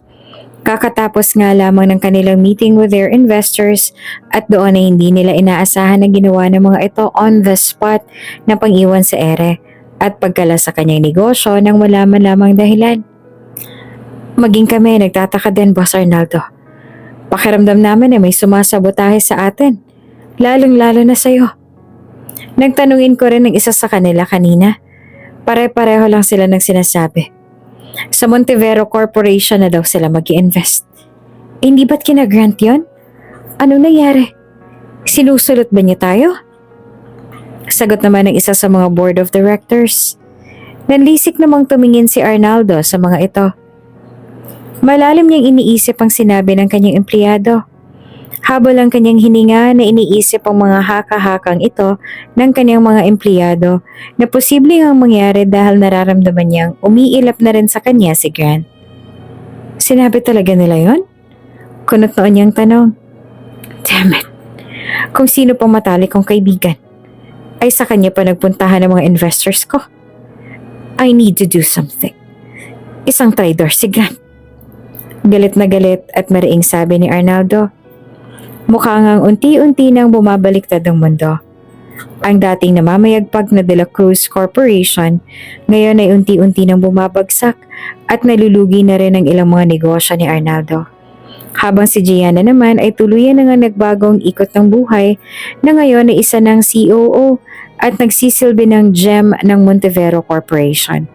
Tuwang-tuwa niya rin si Grant sa angking kasipagan at taglay na dedikasyon ni Gianna sa bawat trabaho na inaatas niya rito. Si Gianna rin ang hinayaan niya na makipag-usap at makipagnegosasyon sa mga investors at iyon ang naging susi ni Gianna na tuluyan na ngang masiraan ng De La Cruz Corporation. Ginamit niya ang kanyang karisma at pagiging tuso dahil hindi rin siya makahintay pa na makita ang bumagsak ang isang Arnaldo de la Cruz. Dumating na ang araw ng event. Are you ready? Tanong ni Grant kay Gianna. Samantalang kabado man ay confident naman si Gianna na kaya niyang humarap sa mga bisitang naroon as Grant's wife. Ako pa ba, Grant? Palagi naman akong handa eh. Lakas loob na tugon naman ni Gianna. Ngumiti naman sa kanya ng malamlam si Grant. Ngiting may kasamang kumikislap na mga mata dahil napakaganda ni Gianna sa elegant long gown na suot niya. Bagamat long sleeve ang style ay carry naman ni Gianna ang damit. At kahit sa suot niyang gown ay talagang balot na balot pa rin ang kanyang katawan. Parami na ng parami ang mga bisitang dumadating. Lahat ng mayayaman, bilyonaryo, negosyante at VIPs ay naroon. Maging ang iba't ibang media ay nakaabang na din. Ang pilit na pinapakalma na sarili ni Gianna ay mas lalong nakakaramdam ng kaba at tensyon dahil kaunting oras na lang at ipapakilala na siya ni Grant bilang COO ng kumpanya. Ilang saglit pa ay tinawag na si Grant sa stage. Good evening, ladies and gentlemen. Esteemed shareholders, thank you for joining us tonight. As many of you know, our company has faced challenges in recent years. We've weathered storms, navigated uncharted weathers, and emerged stronger than ever. But today, I stand before you with a momentous announcement, one that will shape our future. I've made a decision. Effective immediately, our new COO is none other than my wife, Gianna. Gianna Montevero. Umakyat si Gianna sa stage habang nagpapalakpakan ang madla. Kasabay ng pagpalakpakang ito ay ang nagmumukmok na galit na si Arnaldo. Pakiramdam nga ni Arnaldo ay para bang pinaglalaroan siya nitong sina Grant at Gianna at hindi niya maunawaan kung bakit nga ba nagawang kalabanin siya ng nag-iisang Montevero without knowing na si Gianna naman talaga ang gumawa ng lahat ng yon. Thank you, Grant. I am honored to take on this role. Together, we'll build a strong future for our company. I promise to lead with integrity, transparency, and passion. Let's make this company thrive. At muling nagpalakpakan ng mga tao. Tinulungan ni Grant si Gianna na bumaba ng stage at habang naglalakad ay bumulong siya dito. Higit pa sa isang kapalit at nakikita na yun ang buong mundo. May ibig sabihin ng mga binitawang salita ni Grant. Sa hindi naman maipaliwanag na dahilan ay tila bumilis ang tibok ng puso ni Gianna. Nakaramdam siya ng pagkailang dahil batid niyang may nilalaman ng mga salitang yon ni Grant. At dahil ayaw namang gawing issue ni Gianna yon sa sarili, ay isinantabi na lamang niya. Sa kanilang paglalakad pabalik sa kanilang mesa ay sinalubong sila ni Arnaldo. Muling bumilis ang tibok ng dibdib ni Gianna. Ngunit sa pagkakataong ito ay may ibang kabog na ang kanyang nararamdaman. Ibang kaba. Kaharap niya na ngayon ang taong naging dahilan kung bakit siya nagpursiging marating ang pwesto niya ngayon. Nagpursiging maagaw ang lahat ng meron si Arnaldo at ngayon ay nakay Gianna na. Nang magtama ang mga mata ni na Gianna at Arnaldo, ay dinala siyang muli sa nakaraan ng kanyang bisyo. Bumalik ang lahat ng sakit at puot na naramdaman niya ng mga panahong tinanggalan sila ng karapatan na mabuhay sa mundo ng animal na si Arnaldo. Kung paano siyang sinunog ng buhay ng taong ito, kaya naman hanggang ngayon ay daladala niya pa rin ang mga peklat ng nakaraan kaya palaging naka-long sleeve si Gianna ay para matakpan ang mga peklat na yon. Hindi niya makakalimutan ng demonyong nasa harapan niya ngayon. At ang pinakamasakit pa ay bumalik si Gianna sa nakaraan kung paanong patayin ng hayop na si Arnaldo ang kanyang ina. Nangingilid ang mga luha ni Gianna at nais nang sumabog. Love, are you okay? Natauhan na lamang si Gianna na gisingin ni Grant ang kanyang diwa. Wala na pala siya sa nakaraan dahil nasa kasalukuyan na siya kung saan oras na ng paniningil. Ipinakilala siya ni Grant kay Arnaldo. Ngunit dahil bata pa si Gianna ng mga panahong yon, ay hindi siya makilala ng lalaki. It's nice to meet you, Gianna. From maid to COO real quick. So, ikaw palang asawa ni Grant. Finally, umamin na rin kayo. Bati pa ni Arnaldo na may pagngisi pa. Ayaw man ni Gianna nang umiti at makipagkamay kay Arnaldo ay ginawa niya dahil batid naman niyang hindi siya nakikilala nito. Kahit nga nagkapanagpo na sila sa isang event nung nakaraan, ay bumabahid pa rin sa kanya ang puot at mawawala lang yon kapag nakapagiganti siya rito ng todo. Tulad ni Arnaldo ay plastic niya ring initian ng lalaki. Maya-maya pa ay humingi ng oras si Arnaldo para magkausap sila ni Grant. Hinayaan naman ni Gianna na makapag-solo ang dalawa. Pumunta si Arnaldo at Grant sa tahimik na lugar upang makapag-usap sila ng maayos. Hindi naman mapakali si Gianna kaya naman sumunod siya sa dalawa upang malaman niya kung ano ang pinag-uusapan nila. Ginagago mo ba ako, Grant? Diretsuhan na nga tayo dito. Naka-ismid na tanong ni Arnaldo pagkatapos lumagok ng isang basa ng wine. Kumunot ang noo ni Grant. Batid niyang tinutumbok ni Arnaldo. Pero nagkunwari na lamang siyang wala siyang naiintindihan sa sinasabi nito. Bakit mo sinasabi yan? Ano bang problema mo? Tanong ni Grant. All the investors na pinakilala mo sa akin. Halos lahat sila hindi na nag-invest sa mga projects ko. Pakiramdam ko nagpapasok ko ng maraming linta sa company ko na unti-unting sinisip-sip ang lahat ng funds ng stockholders ko. At lahat ng mga lintang yon ay nanggaling sa'yo. Trap ba to, Grant? Tapatin mo nga ako. Tumaas na ng bahagya ang boses ni Arnaldo. Tila inaalta presyon na nga si Arnaldo, pero si Grant ay nananatiling kalmado lamang. Hindi siya nagpapaapekto sa sinasabi ni Arnaldo dahil ayaw niyang mahalata nito na tunay ang hinala sa kanya. Inayos ni Grant ang kanyang suot na Amerikana. Alam mo naman kapag business, hindi sa lahat ng pagkakataon magiging okay ang flow ng proposals mo. Relax ka lang.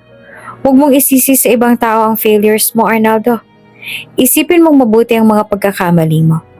Baka kasi ngayon ka lang binabalikan. Excuse me? Dire-diretsong lumakad pabalik sa loob ng event si Grant. Naiwan naman si Arnaldo na nagkukumos ang kamay sa galit. Natapos ng event at nakahinga na ng maluwag si Gianna nang nakasakay na sila ng sasakyan ni Grant at sila na lamang ang tao. Wow! Intense sa loob kanina. lalo na nung ipinakilala mo ako. Hindi pa rin makapaniwala si Gianna na kilala na siya ng buong mundo bilang asawa ni Grant at bilang bagong COO ng kumpanya nito. Deserve mo lahat ng papurit palakpak na narinig mo kanina, Gianna. Lahat yan pinaghirapan mo. Congratulations sa'yo. Hinawakan naman ni Gianna ang kamay ni Grant. At hindi ko yun magagawa kung hindi dahil sa'yo. Sobrang laki ng tulong mo sa akin. Ang laki ng utang na loob ko sa'yo. At tatanawin ko yun habang nabubuhay ako. Hindi ko alam kung paano makakabayad sa'yo. Pero gusto kong malaman mo na andito lang ako palagi. Basta kailangan mo ako. Wala akong tangge. Nakangiting sambit naman ni Gianna. Natigilan naman si Grant sa tila kumikislap ng mga mata at pabalik-balik na tinitingnan ang kamay ni Gianna na nakahawak naman sa kamay niya. Ay, sorry. Parang napahiya namang sambit ni Gianna sabay bawi sa kamay niya. Bumaling si Gianna sa bintana ng kotse at napakagat-labi. Kinabukasan ay maagang pumasok si Gianna at nagulat siya dahil si Grant agad ang sumalubong sa kanya na nakangiti. Good morning, anong meron? Nakangiting bati ni Gianna. Well, I think hindi mo pa nakikita ang news today. Tago ni Grant sabay kuha ng remote at binuksan ng TV. Nirecall ni Grant ang balita noong umaga at balitang-balita na sa buong Kamaynilaan na bagsak na ang kumpanya ni Arnaldo. Halo-halong emosyon ang nararamdaman ni Gianna. Natatawa, naiiyak.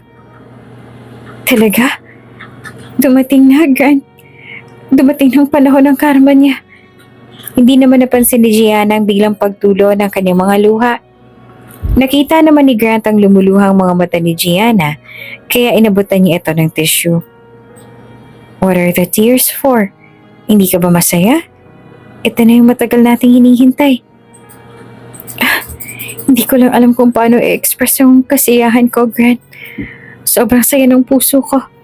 Sa wakas, ito na yung hustisyang gusto kong makuha para sa pagkawala ni Mommy. Patuloy pang pag-iyak ni Gianna. At ang mga luhang to, luha ito ng kaligayahan dahil sa wakas ay naiganti ko ng mapait na pangyayari sa buhay ko sa taong sumira ng buhay namin. Hinawakan ni Grant ang pisngi ni Gianna. At masaya ako para sa'yo. Huwag ka na umiyak dahil hindi ko maaatim na merong dumadaloy ng mga luha sa pisngi mo. Masaya ka man na malungkot. Kailangan mong magdiwang, Gianna. Let's celebrate. Nagtitigan ang dalawa nang biglang sumulpot si Arnaldo sa loob ng opisina ni Gianna. Galit na galit ang lalaki. You can't do this to me, Grant. I knew it. Plano niyo to. Gigil na nakaduro si Arnaldo kay Grant. Tinapik ni Gianna ang kamay ni Arnaldo na nakaduro kay Grant. Don't you dare point your finger to my husband. Nanlaki naman ang mga mata ni Arnaldo sa ginawa ni Gianna. Maging si Grant ay napanganga rin. And look who do we have here. Ikaw na nagsasabing asawa ni Grant? Asawa na bigla na lang sumulpot sa buhay niya? That's creepy. Ngumiti naman si Gianna tila ng asar. Dahan-dahan siyang lumapit kay Arnaldo. Hindi mo pa talaga ako nakikilala? Nakataas ang kilay na tanong ni Gianna. Kumunot naman ang noo ni Arnaldo. Titigan mo ako mabuti at subukan mong isipin kung anong nakaraan ang nakakonekta sa ating dalawa. Tumiting naman si Arnaldo at pilit na iniisip kung ano ang ibig sabihin ni Gianna. Ngunit blanko talaga ang isip ng matanda at walang maalala. Kaya naman hinubad ni Gianna ang coat na suot nito at inilantad ang kanyang braso na puro peklat. Eto, hindi mo pa rin ba naaalala? Ang mga peklat na to. Peklat na galing sa apoy na galit na galit. Apoy na ikaw ang may kagagawan. Buhay pa ako pero sinusunog mo na ako. Napaiyak na lang si Gianna sa galit. Nanlaki naman ang mga mata ni Arnaldo at napaatras. Umiling-iling pa ito at hindi makapaniwala sa sinabi ni Gianna.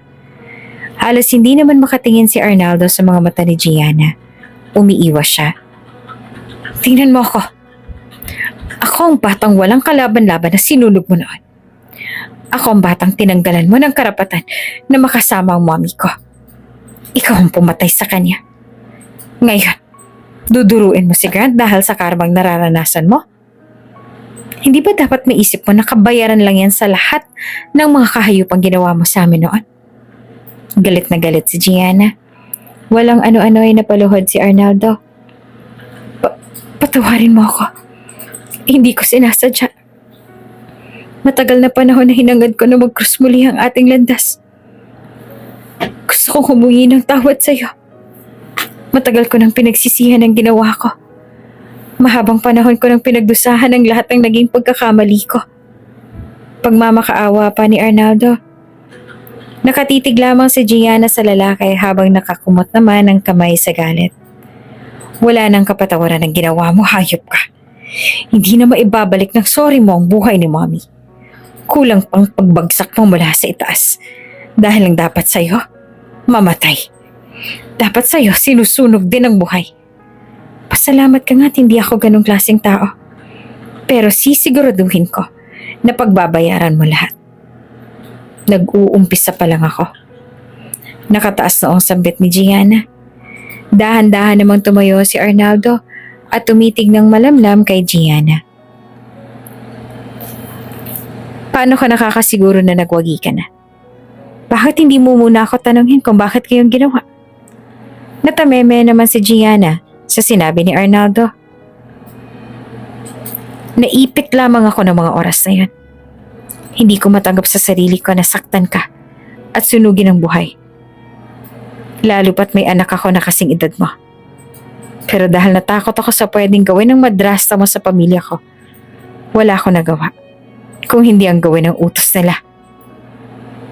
Alam ko at iisa-isahin ko kayo. May diing sabi ni Gianna. Kung tutuusin ay sila naman dapat talagang sisihin mo at hindi lang ako.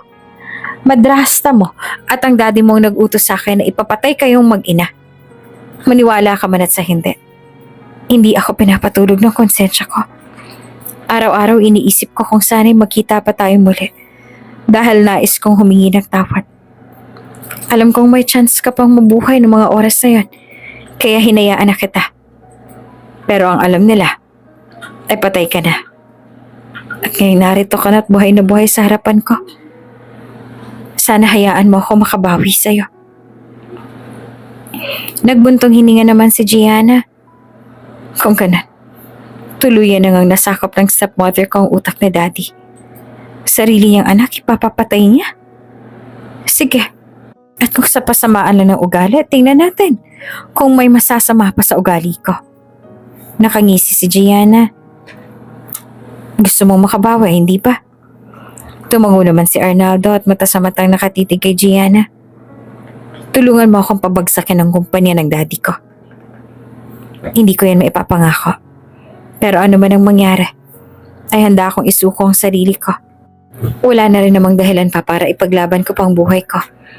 Iniwanan na rin ako ng mga mahal ko sa buhay, kasabay ng pag-iwan sa aking panahon. Napapagod na rin ako. Ang parang demonyong sumugod kila Gianna ay tila nasapian ng isang anghel. Na ibang ihip ng hangin ng malaman ni Arnaldo na si Gianna pala ang taong matagal niya nang hinahanap.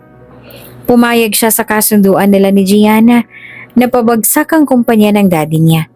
At isang pitik lamang ay nagawa nila iyon. Mabilis ngang napabagsak ni Gianna ang kumpanya ng daddy niya sa tulong ni Arnaldo. At kahit hindi na itinuloy ni Gianna ang kaso para sa matanda, ay pilit pa rin itong isinuko ang sarili. Isang araw ay dinalaw ni Gianna ang puntod ng kanyang ina.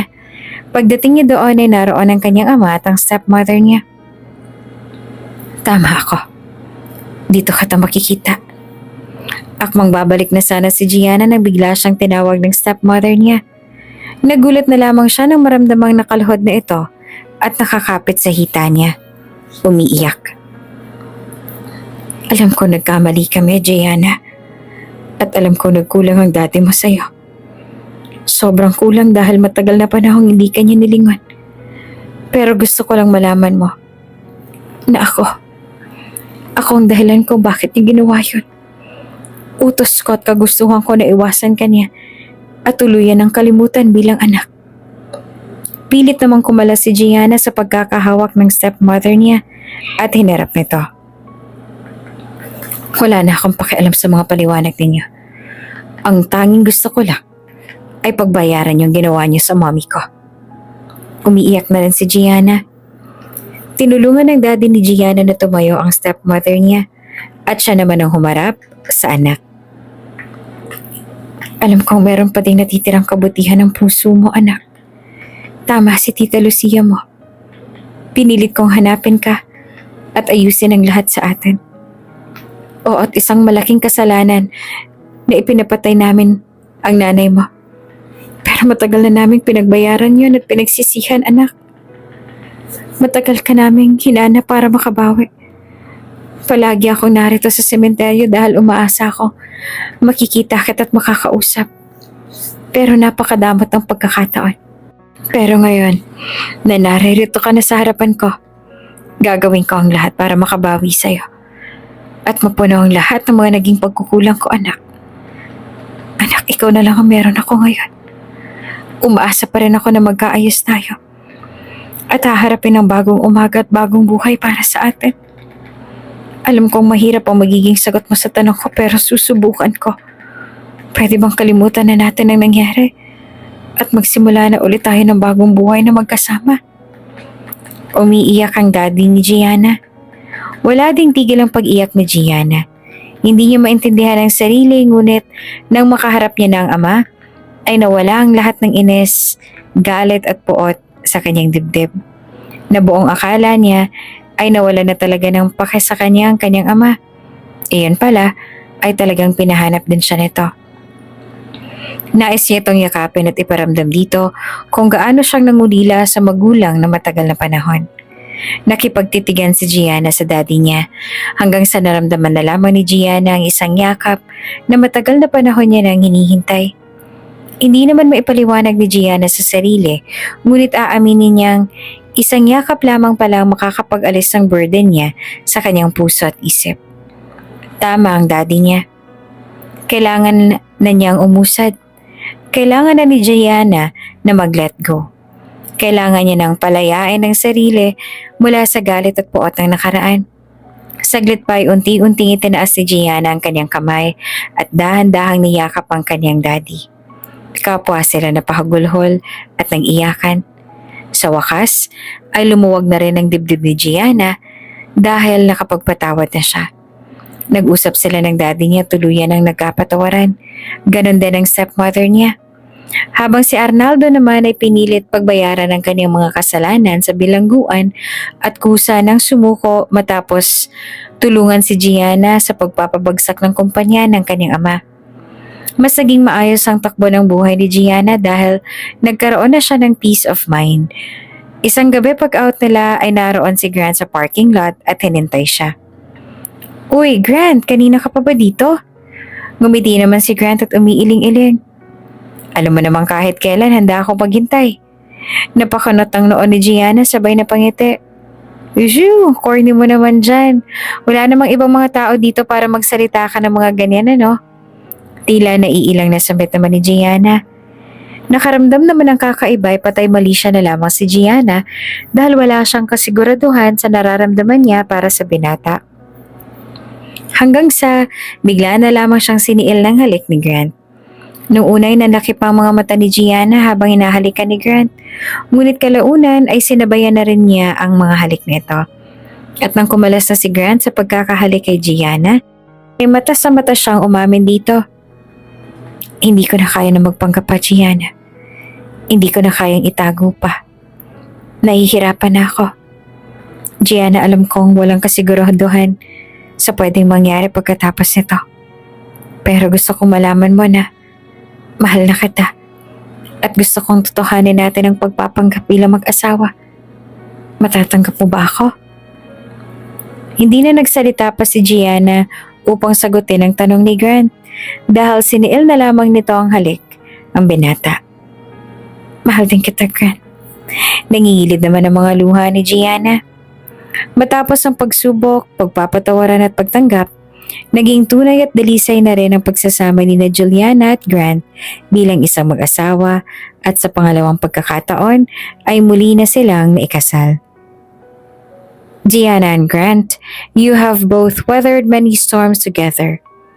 You've faced challenges that would have broken lesser people, but your love has only grown stronger. Do you, Gianna, take Grant to be your lawfully wedded husband, to have and to hold, from this day forward, for better or for worse, for richer, for poorer, in sickness and in health, to love and to cherish, till death do you part? Sambit ng pare. I do. Sagot naman ni Gianna. Si Grant naman ang tinanong ng pare.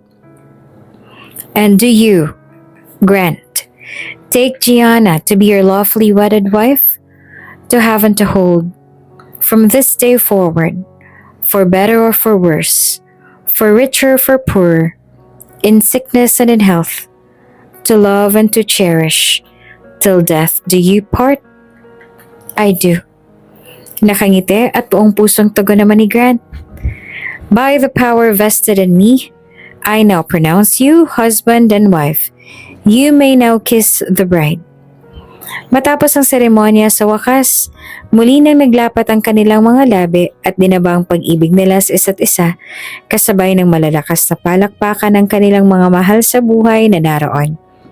Samantala after the wedding, sa reception naman sila nagtungo, kung saan doon na rin naghihintay ang ilan pang mga bisita at kanilang mga malalapit na kaibigan.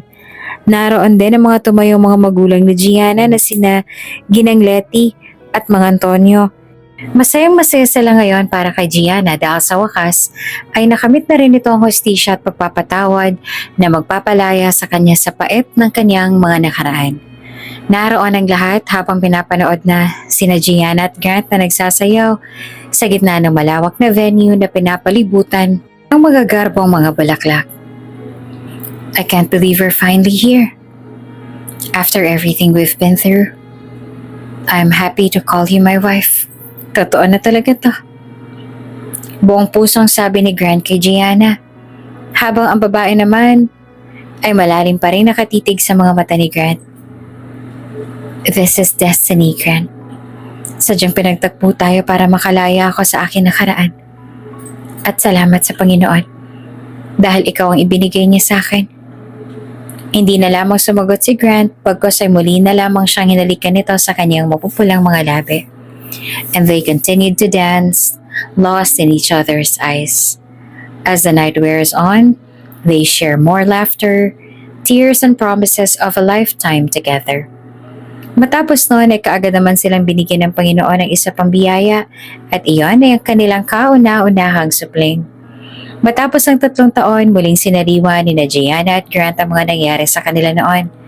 Nakatayo si Gianna at Grant sa balkonahe, tanaw ang mga kumikislap na ilaw ng syudad at sa hindi kalayuan.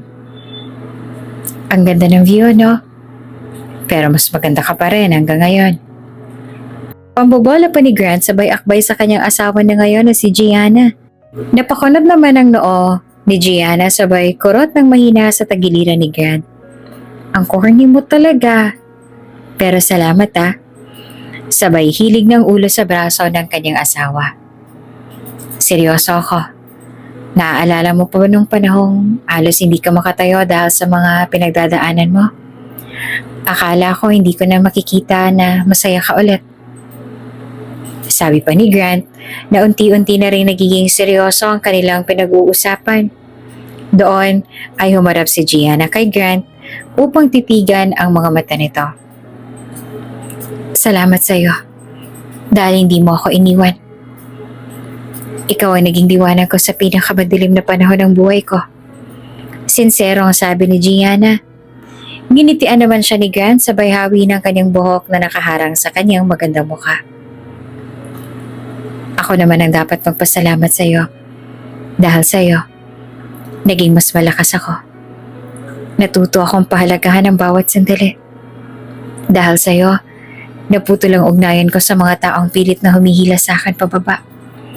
At dahil sa iyo, natutunan ko na Hindi lahat ng kaibigan mo ay pwede mong pagkatiwalaan. Salamat dahil natauhan din ako, Gianna. Nagkatitigan silang dalawa at unti-unting naglapit ang kanilang mga mukha. Alam mo, Gianna, hindi ko na mai-imagine ang buhay ko na wala ka. Ako rin. Hinalikan ni Grant si Gianna sa noo. Mahal na mahal kita. Sabi ni Grant sa kanyang asawa at kaagad din namang sumagot si Gianna. Mahal din kita. Sabi niya at doon niyakap na nila ng mahigpit ang isa't isa. Nagpatuloy sila sa pagtingin sa tanawin, hawak ang kamay ng isa't isa. Ng mga sandaling yon, parang wala nang ibang mahalaga kundi ang kanilang pagmamahalan. Hindi ko akalain na makakarating ako sa puntong to. Matapos ang lahat ng hirap at sakit na naranasan ko. Sa wakas ay nakamtam ko rin ang hustisya para kay Mommy. Parang isang mabigat na bato ang natanggal sa aking dibdib. Naaalala ko pa nung bata pa ako, lagi kaming magkasama ni Mommy. Ang saya-saya ng buhay namin noon.